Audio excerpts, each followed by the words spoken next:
Hi, Jay Fallon. Thanks for listening to The Slippery Slope. So, listen, I saw a story. This was last week, and Andrew Bolt was talking to Avi Yemeni, and they were talking about Avi's security guard was arrested by the Victorian police, and in the end, Victorian police had to compensate his security guard $150,000. Now, there's a lot of things that's gone on in Australia regarding police in the last couple of years. Um, Personally, I feel like police have misused a lot of their powers, and I hear commentators putting everything back on on the political powers, on the hierarchy. I personally think that they're letting some of the police, the on the ground police, they're letting them off a little too easily, personally, because, for instance, when I was at the academy, what you were told was that you are a police officer, you're not a soldier. You're not supposed to just mindlessly follow orders. You're supposed to follow orders. But if you believe, if you can see that there's something wrong with the orders, that there's something unlawful that can't be justified,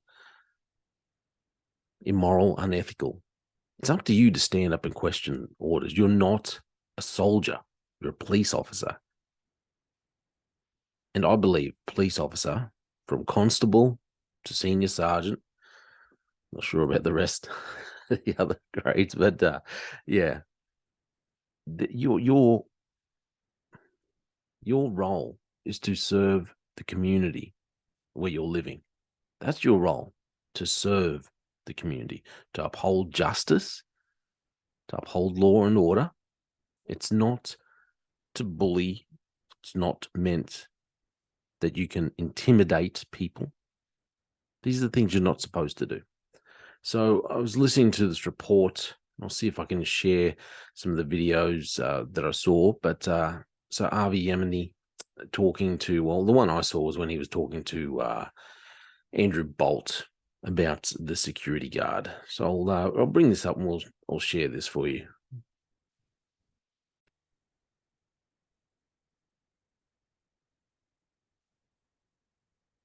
Ago during one of the lockdown protests where he was protecting me while covering the other side of the story.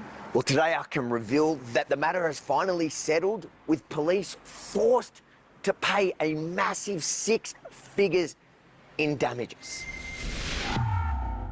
So that's Avi, okay, reporting that, yeah, his security guard, 6 figures, 150,000, I believe it was. I believe that's what they reported, 150,000 for an unlawful arrest. The reason why I want to talk about this, so last year I also did an episode last year in September. I'm going to bring this up and show you. Now, this is regarding the police. A woman charged with incitement. They went and arrested this lady about just before 9 at night in her pajamas. She's pregnant. She's like 30 something, tiny little thing. Arrest her in her pajamas for for something, for a post that she put up on Facebook. And this was, I'm just going to show you here. Here's the episode I did. This is the episode that comes up on my on the Slippery Slope podcast area. If you can go to the Spotify and look. So it's police drop anti-lockdown incitement charge against Ballarat woman Zoe Bueller. So, and the reason why I want to talk about Zoe last year is because I'd seen this numerous times when police, in my opinion, okay, just my opinion, they're misusing powers. They go and arrest someone like Zoe. They know very well the arrest is, while it it may be lawful, it's not warranted. It can't be justified. The amount of force, the intimidation that they use, it's just wrong in what they do. And yet they arrested someone like Zoe, and then hold these charges over her head. I think that the worst thing about it is they hold this charge over her head, and then and then they decide 2 years later that they're going to drop the charges. So Zoe, in the end, she never got to have her day in court because they held the charges over her head. You can't move on. You can't. It makes it harder to get on with your life because you've got serious charges hanging over your head. You're waiting around for your court date, 2 years, and then at the last minute they decide. Well, I don't think they decide. I think they knew a long time earlier that they would drop the charges before she can go to court. They drop the charges because they know that they're going to lose.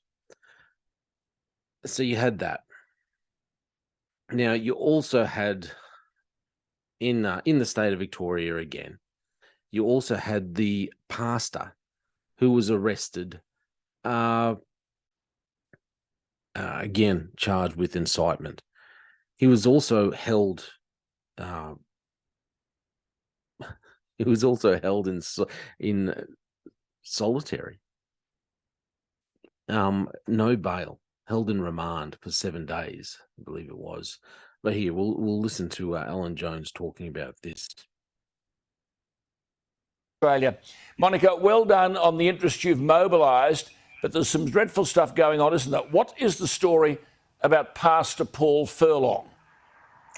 Well, when a pastor who runs a charitable organisation and goes overseas to Asia to save children from sex trafficking and poverty, if he is a criminal for trying to run a prayer service on a Sunday for the people that need him for that, if he's a criminal, Alan, then this is a worrying road that we're going down.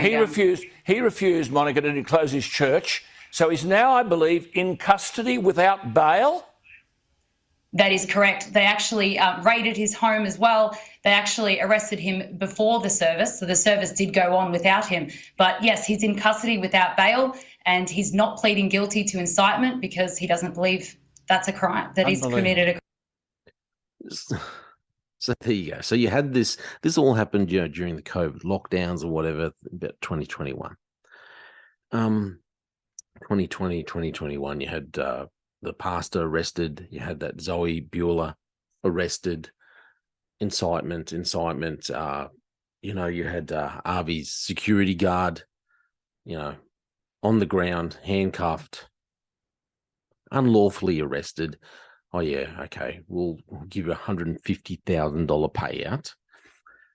Avi himself also had he was issued an apology. I'll see if I can bring that up here. And a lot of you probably knew about this from Victorian Police. So it says here, 26th of January 2020, Yemeni was arrested, conducting numerous video interviews with pay the rent protesters. Again, 5th of September 2020, Yemeni was arrested, Victorian Police, conducting numerous video interviews, recording events at the Lockout Law Rally. 26th of Jan 2021, detained by Victoria Police while conducting video interviews. On each occasion, Mr. Yemeni was wrongfully arrested and detained by members of Victoria Police. So, Victoria Police sincerely apologizes for the hurt and embarrassment. So, you've got this pastor, did nothing wrong. He puts out a Facebook notice saying, hey, I'm not shutting the church down. We closed down for a little bit. We reopened. They've announced another shutdown. I'm opening up. This is not right. It is actually, it's against what the Bible teaches. You're not supposed to forsake the coming together of the saints, especially in the last days. I think it says in Ephesians 10, something like that. Anyway, it's just you're not supposed to do it. Okay, as a Christian, and as a pastor, you are really obligated to keep your church going. Then you have Zoe Bueller, as I reported on in September of last year. She has these charges for incitement hanging over her head police use this, and this is my main concern at the moment with police all around Australia.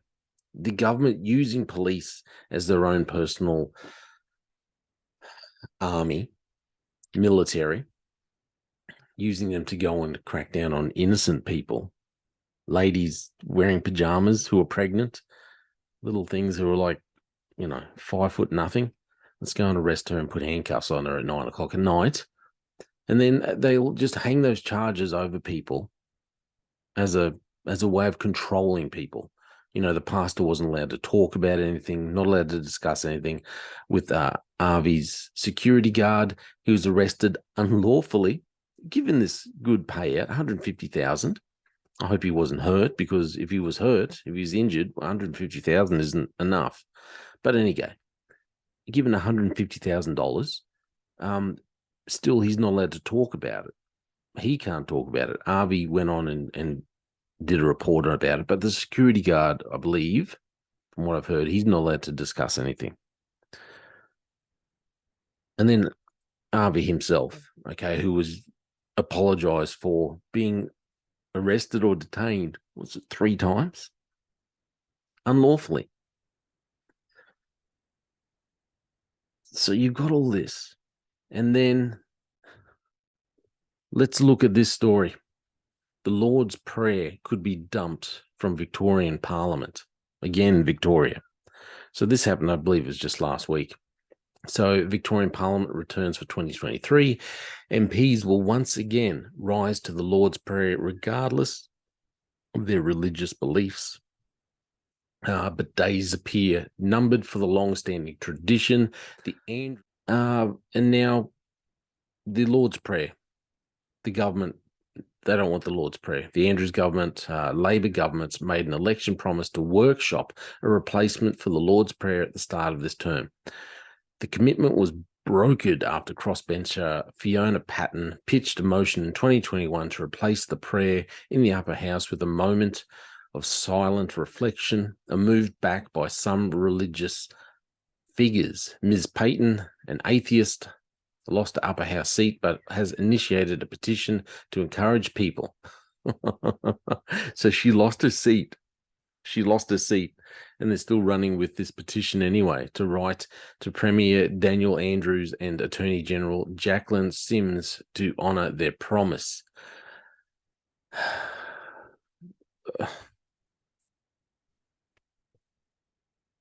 There's something rotten in Victoria.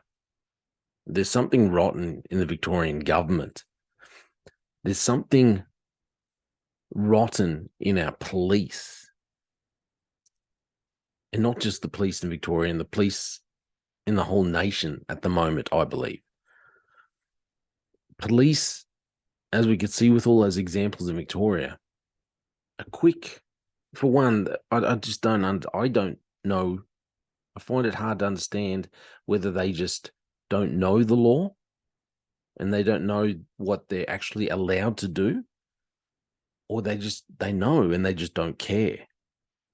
How can you arrest someone, was it 3 separate times, and they're all unlawful arrests? How does that happen?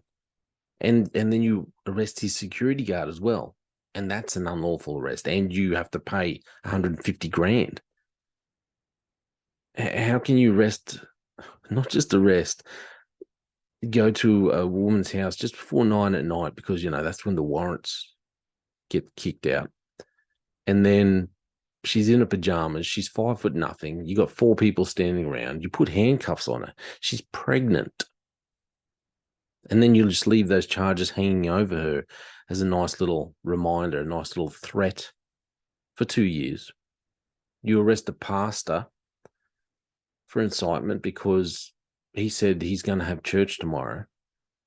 Leave the charges hanging, hold him in remand. There's something rotten within the police and in the Victorian government. There's something foul.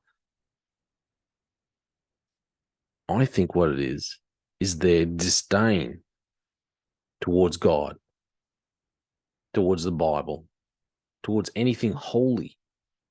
Their absolute disdain. why I want to talk about all of this, and I don't believe it's just, I believe there's a correlation between Victoria's disdain for Christian values, Christian morals, the Bible, the God of the Bible, their disdain for the God of the Bible. I believe there's a direct correlation between that and the way the state of Victoria is run, the way they use their police more as a military rather than actual police. And I believe the nation as a whole is seeing a move away from police officers who actually know the law, who actually know how to uphold the law and arrest lawfully and justifiably. And instead, we want a police force that will just follow orders, will not question anything. We want police in their prosecution that will gleefully, joyfully just hold charges over people. Police that don't want, I'm not saying it's all police, please hear me. There are a lot of really good police out there still. I know a lot of them, but we're getting a younger crowd moving in that seem to be way more likely to arrest first, ask questions later. Just follow, yep, oh, I'll go and arrest him. Okay, I'll go and do that. Have no idea why. As we see what's happening in Victoria, just doing unlawful arrests. If you think about what's happened with Harvey, you'd think, well, every second time he deals with police, it's unlawful on their behalf. But what is happening in our nation? What is happening in the state of Victoria? There is something completely foul happening in the state of Victoria, and it's seeping across the rest of the nation. And when I saw the video, when Harvey made the announcement and he was talking with, I think it was Andrew Bolt, was where I first saw the report about how Victorian police had to pay his security guard $150,000 for an unlawful arrest. I just thought, this has happened just way too many times. We, the people, cannot just allow these things to keep happening. We cannot just sit idly by and allow people to be arrested for such trivial things as what they say is incitement, but when it's just someone putting a post up and venting on Facebook, someone putting a post up and saying, hey, we're going to have church tomorrow, someone doing their job and they've got a security guard there and then the security guard gets arrested, someone doing their job and gets arrested multiple times and every time is unlawful. But it's happening way too much in Australia. I saw that report, thought, man, you got 150 grand, yeah. But what about all those other people who didn't get the apology like Harvey got, who didn't get the 150 grand, who just went through the torture of being charged, getting held, getting arrested and put inside a cell and put inside the watch house? Good people who go through what's really a disgusting and dehumanizing act. And if you're a criminal, if you're a thug, I've got no pity for you. But if you've just been at the mercy of police who are just abusing their powers, and not just the police, but the government who are abusing their powers, why is it that we Australians are just allowing these things to continue on and we're sitting idly by? A serious question. Where are we as a nation where we stop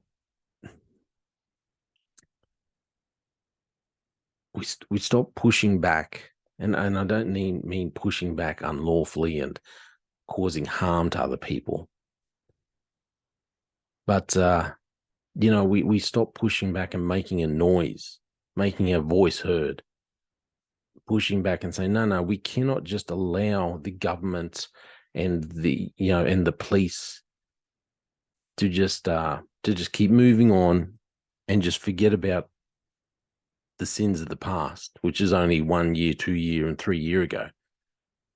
Keep reminding Hey, you did this to us. You did this to us. You remember that? Remember what you did to the pastor? Remember what you did to that woman? Remember all the unlawful arrests that you did when the COVID lockdowns were on? You did that to us, because if we don't stand up and keep putting it in their face and keep reminding the government that they allowed unlawful arrests, they allowed charges to hang over people's heads and then pulled them at the last minute, unjustifiable arrests, unjustifiable charges. If we don't keep reminding governments and we don't hold them accountable, well, we're really no better. We have to stand up, hold our governments accountable, hold our government figures accountable, make sure our police are accountable. It's not good enough to arrest someone unlawfully. You are assaulting them. You're guilty of an assault when you arrest someone unlawfully, and yet you're just allowed to walk away and say, oh, here's an apology letter. Oh, here, the government's going to give you some money. Oh, here, we're just going to drop the charges. Now forget about it. This is not good enough. Let me know what you think. Thank you for listening to The Slippery Slope.